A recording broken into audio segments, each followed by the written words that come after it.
You finally made it. You're living in Dubai, London, Singapore, or the Valley. You've accumulated serious capital, let's say $1 million or more, and you want to deploy it back home in India to capture that growth story. So, you ask the classic question that every wealthy NRI eventually asks: should I invest in a PMS or a mutual fund? Your CA tells you to go for a PMS because it's customized. Your friend swears by mutual funds because they are safer.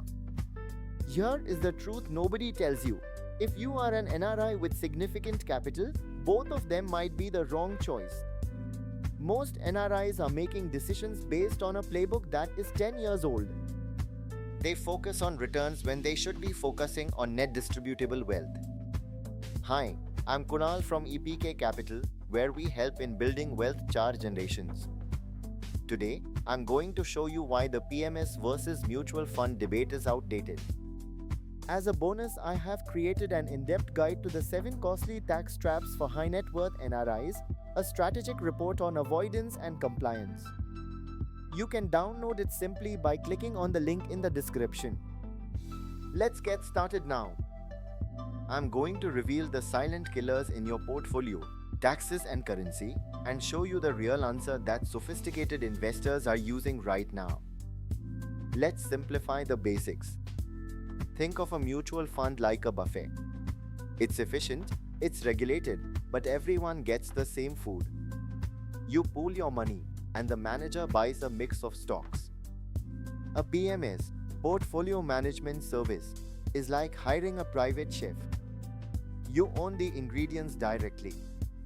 You can log into your Demat account and see, I own 500 shares of Reliance, 200 of TCS. It feels exclusive. It feels powerful. But this direct ownership comes with a hidden cost that destroys wealth.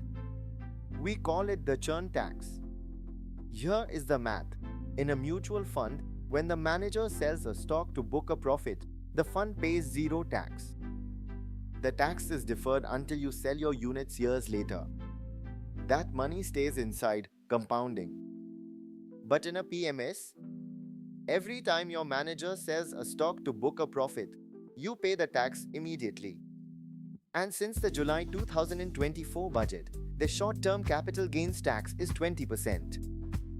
If your PMS manager is aggressive and turns over the portfolio once a year, you are effectively paying a 20% tax bill annually on your gains. This constant leakage means a PMS needs to generate 2 to 3% extra alpha every year just to match a mutual fund. Then, there is the second silent killer, currency risk. You live in a hard currency world, dollars, pounds, dirhams. But you invest in a soft currency, rupees.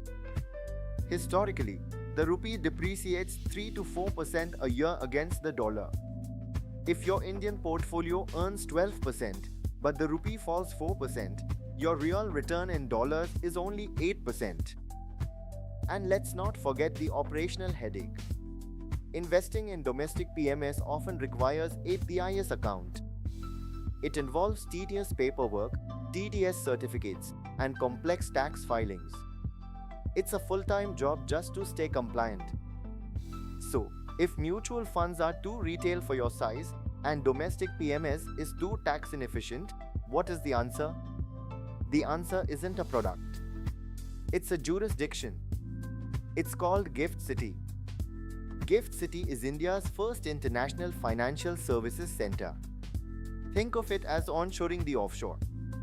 It is Indian soil, but for financial purposes, it's treated like foreign territory, just like Singapore or Dubai. Here is why this changes everything for the $1 million plus investor currency. You invest in USD. Your funds can be denominated in foreign currency, offering a natural hedge against rupee depreciation. Tax efficiency. For specific structures like Category 3 AIFs, there is zero tax on derivatives and often zero capital gains tax at the fund level for the investor on specific instruments. No more churn tax eating your compounding. Simplicity. No PIS account. No PAN card requirement in some cases. No operational friction. Before you rush to restructure, we need to fix the foundation. In our B's plus years at EPK Capital, we see sophisticated NRIs making basic mistakes that cost them millions. Mistake number 8, the NRO trap. Many of you invest foreign earnings through an NRO account because your banker recommended it. This is a mistake. NRO accounts have a $8 million repatriation limit per year. If you want to move your capital out later, you might get blocked. Always use your NRI account for fresh investments. It's fully repatriable and tax efficient. Mistake number 2, the relative account. Sending money to your father or brother to invest in their name to avoid paperwork?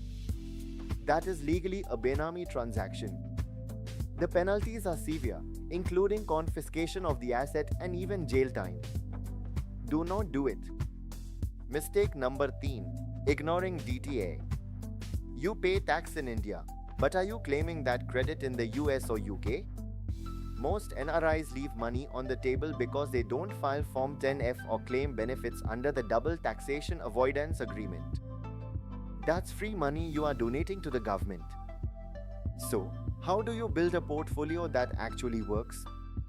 At EPK Capital, we use a barbell strategy. The core, use Gift City AIFs or tax-efficient mutual funds. This gives you exposure to the India growth story without the tax leakage and with currency protection. The satellite, this is where you take risks. Use a specialized domestic PMS for high alpha strategies like micro caps or small caps, where the potential returns are so high that they justify the tax cost. Investing in India is a massive opportunity, but you have to stop investing like a resident and start investing like a global institution. The question isn't PMS versus mutual funds. The question is, how do I maximize my net distributable wealth? If you have a portfolio over $1 million and you want to ensure your wealth is structured for tax efficiency, currency protection, and generational growth, let's talk. We can audit your tax exposure, fix your account structures, and build a roadmap that works for your life abroad. I'm Kunal from EPK Capital. Let's help you in building wealth for generations.